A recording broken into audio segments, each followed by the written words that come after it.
I am not an aficionado of numbers, aka mathematics. I prefer words, and I prefer art. Sprinkle in a little science, and I am good. So I'm grateful for the talents of Jonathan Larson. He was a playwright, composer. He reminds us that there are 525,600 minutes in a year's time.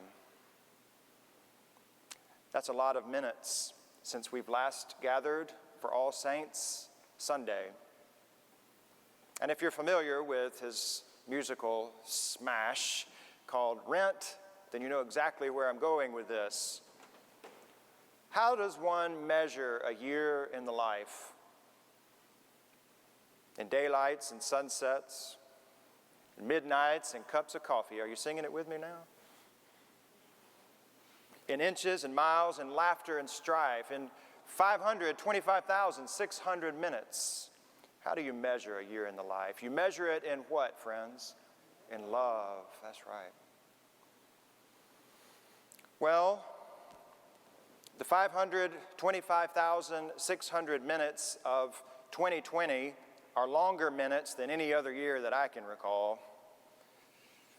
2020 is loitering, and I'm sure that there are some local and state laws against that. But in this past year, 47 members of this congregation have transferred their membership from First United Methodist Church to the eternal multitude of heavenly hosts about which we just read from Revelation. God's multitude of saints.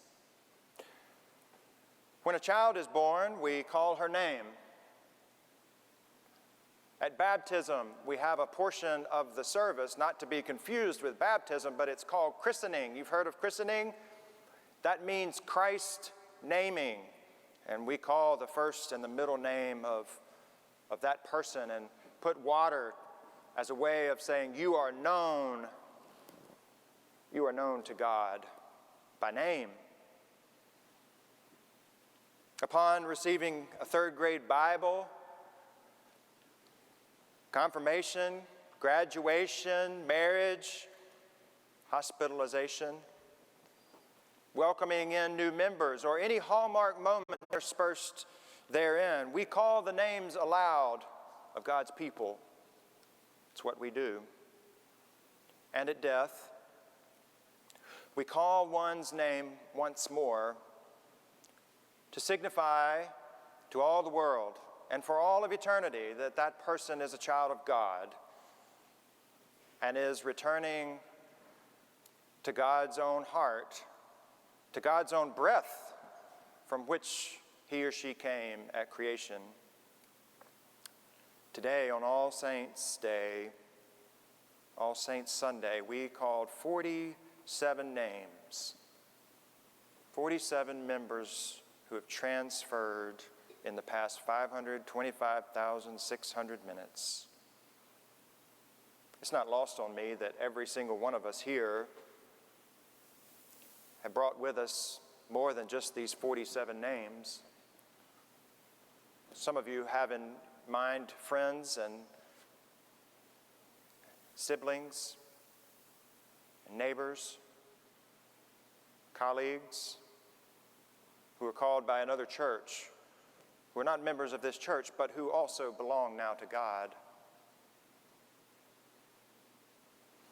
We measure every year in the life by honoring God's named saints who have lived among us but who have returned home.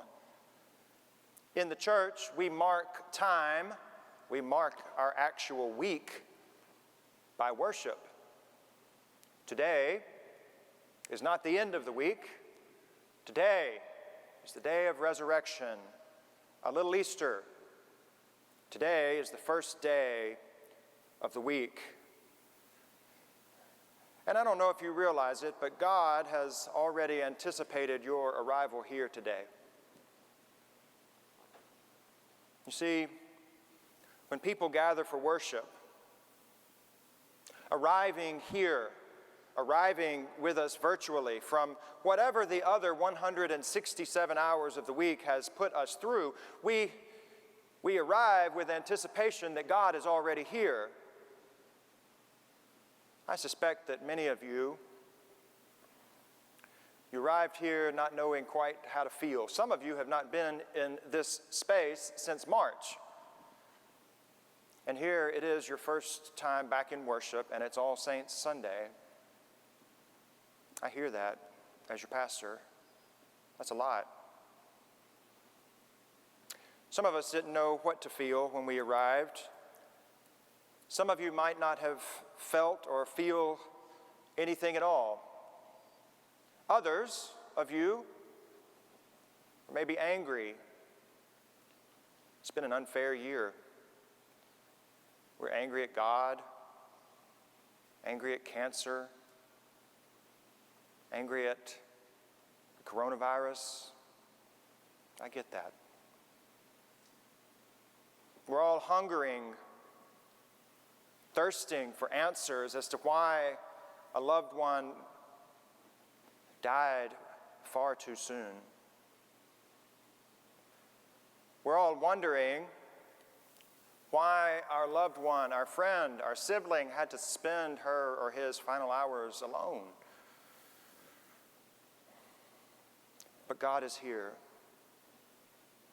God was here in this moment before we ever arrived. God will satisfy our hunger. God will quench our thirst. God will give us shelter from these storms of grief. And God will wipe away every tear from our eyes. Did you know that each time one of these candles up here dances with the slightest flicker of a breeze, that it reminds us how freely the Spirit moves among us? But it also reminds us that there's 47 saints who are gathered here with us in worship. It also reminds us that there's no degree of depth, there's no shadow so dark, there's no valley so deep that the light of one candle cannot overcome it. So 47 are lit today as a protest that death does not get the final word. The worst things are not the last things. We always have hope. There's 47 saints who are flickering in their dance before Christ this very moment. And for them, there is no more darkness. Well, unlike the opinions of popular writers, I dare say theologians, the book of Revelation is not a book of gloom and doom and destruction and violence. It's one of worship. It's a book of worship, and it's a book of hope. I've been thinking about the era in which John, the writer of Revelation, received his vision. And I think about the persecution that Christians faced from imperial Rome, from Caesar. You see, Christians said, Jesus Christ is Lord, not Caesar. And that cost them their life. In fact, this is a fun tip. If you look at our icons of our saints up here, some of them have keys and books, and some of them are holding what appear to be weapons of mass destruction. They're not violent people. That's the way they died. They were martyred for their beliefs in the first century. I think every group of Christian throughout the ages has endured some version of their own great ordeal, albeit the suffering in the first century, the suffering of 2020. But the great ordeals that we face in this life are not the final story. Revelation grants us that. Because standing before the throne of Christ are the saints, and they now are spotless and fully alive with Christ, there is no more pain where they are. There is no more sorrow. There is no more disease. There's no more suffering. They're standing there holding palm branches. We have palm branches today for that reason. And they're from every nation, every tribe, every language is represented. So many that they cannot even be counted. And all who stand before Christ are engaged in one singular liturgical act. It's powerful, Dr. C. They're singing. Saints sing. Now, in this life, they might not be able to carry a tune in a bucket, but with Christ, they sing. We could learn a thing or two from the saints about singing together, because no matter what else is going on in a period of 525,600 minutes, believers always have a song in their hearts, day or night, calm or chaos, desert or oasis, prison or free, in a storm or beside those still waters. Believers sing, salvation belongs to God and to the Lamb. Salvation does not come from an empire or a ruler or idols we create for ourselves. It does not even come from ourselves. Salvation belongs to God and to a Lamb. The Agnus Dei, the Lamb of God who takes away the sins of the world, reigns victorious. We've just finished a series on Psalm 23, and we said the Lord is our shepherd, but what we learned from Revelation, the Lord is also our Lamb. Both. Saints sing that song. Theologian Bob Dylan says, "Come in," she said, "I'll give you shelter from the storm." I think that's a great way to think about the church of Christ. That's a saintly song we could sing. Despite differences, saints sing. Through tears, saints sing. Distanced from normalcy, saints sing.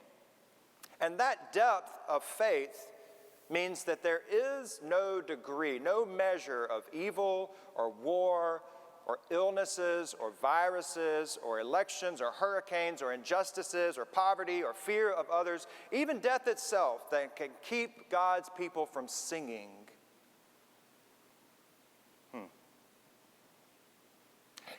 At 9:46 a.m., Thursday morning, I believe it was. I don't really have a concept of time these days. Something bizarre, yet so beautiful, happened. The hurricane Zeta had just blown through, and we began at 9:46 a.m. receiving calls from our neighbors saying, "There's a loud crash. It sounds like it's at the church. It might be in the park." Well, several of us had met up here shortly after daybreak to assess the campus. We did a walk around. Everything was in good working order, minus the power, but no damage otherwise. Well, but at 9:46 a.m., in our south parking lot, there were two trees that were no longer standing. My guess is that these two trees had lived side by side, sharing the same plot of ground, I don't know, about 75 years or more. They were so different, depending on how you looked at them. One stood on the left side of things, and one, it stood on the right side of things. One reached high up into the sky. It was quite uniform and cylindrical, really slim and nice looking, and it dropped cones to help regenerate itself. And the other, it was a little more robust, and it reached out and it dropped acorns for the squirrels and to help regenerate itself. One was a stalwart loblolly pine. The other was a very stately red oak tree. They were so different. this pine and this red oak in every possible way. But at 9:46 a.m., we learned something. We learned that all these years, they've been living as neighbors together. They shared the same soil. They shared the same root system. They were all caught up and intertwined with one another below the soil. They learned how to share resources like groundwater and nutrients. I can't imagine the type storms they had weathered together. Can you? They figured out how to work alongside one another, even though they were so different. And when they fell together because the root system of one uprooted the root system of the other. Well, we learned exactly how dependent they were upon one another, more than we could have ever imagined. They lived together, and they died together. But in the end, they were no longer a pine tree and an oak tree. They were just trees that we discovered had more in common below the surface than we ever thought. I wonder if the saints and these trees teach us a common lesson, that we could focus on our differences, and our differences do need to be celebrated. But what if we also found and pursued and discovered how intertwined we actually are too? What if we began singing that song? I just wonder, friends, if that's the reason that John's vision includes that detail, that every nation, every tribe, every single person from around the world was there. Despite all their differences that existed here, they were caught up in the great chorus of heaven singing about salvation together. The saints will not cease to sing a common song about equality and hope, nor should we. Over the past year, in the hours and the weeks and the months following the loss of your loved one, words have fallen short, have they not? We've sat together in silence, on the phone sometimes distance from one another, but we've sat together in silence, trying to make sense of death. But there's a bit of good news, that with our saints there is no silence. They've heard the good news, and they sing with courage now. This multitude of saints who were so different from one another in this world, they now sing together around the same throne. And I think that the voices and the music, the chorus of the saints, God keeps alive, because I think the music that the saints make is what we call hope. I don't know how theologically accurate that is, but I like it, so I'm going to go with it. That the music of the saints is what we call hope, and it just spills over into this world, and we have courage to keep getting up each morning, to keep putting one foot in front of the other, and to continue to hope. Because as long as the saints sing that death is not final, we who feebly struggle in this world will always have hope. In just a moment, we are going to sing a magnificent hymn. The words might not be too familiar to you. It's called "Sing with All the Saints in Glory." Sing the resurrection song. You'll know the tune, though, "Ode to Joy." But what I don't want us to miss between now and the time that we sing together and sing with the saints is something we profess every single week in the Creed. I believe in the communion of saints. Because when we gather here at this table, we're mirroring the feast that's happening in heaven. And when we sing these liturgical responses in just a moment, I believe the saints are singing with us. And when we come forward and have a little bit of bread and a little bit of juice, something so ordinary becomes extraordinary, and we're reminded that we are not alone. So friends, as you prepare your hearts for communion now, as we come forward to feast at this table, we are joined by God.